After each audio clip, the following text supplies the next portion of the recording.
Қиямет жақындағанда адамдар түсініксіз өліп қалады дейді пайғамбарымыз айтады. Ол жас кәріге қарамайды дейді. Түсініксіз өліп қалады дейді. Тіпті кейбір адамдар бір-бірін өлтіріп қояды дейді да. Ана өлген адам не үшін өліп жатқанын білмейді дейді. Өлтірген адам не үшін өлтіріп жатқанын білмейді дейді пайғамбарымыз айтады сол.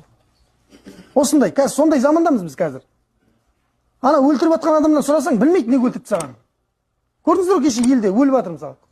Неге өлгенін білмейді, аналар неге өлтіріп тастағанын білмейді.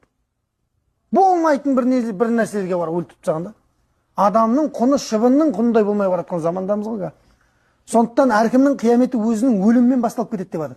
Демек, өліміңнің қашан екенін сен білмейсің, кетіп жатыр ма білеміз бе? Значит, әр күніңде істе деген екен ғой. Әр күнің Хасан Басри айтқандай рахматулла алейх.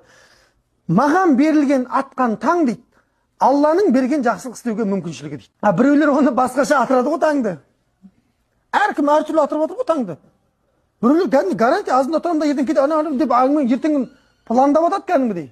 Ертең не болатынын білмейміз ғой, негізі ақиқатында. Сол үшін де пайғамбарымыз осыны айтып жатыр екен, саллаллаху алейхи уассалам, сен бар кезіңде бүкіл неңді істеп кет дейді, жақсылығыңды қолынан келетін істеп. Білімің бар ма, беріп кет. Білімнің зекеті 100% қажет. Малдың зекеті 40-тан 1 ма?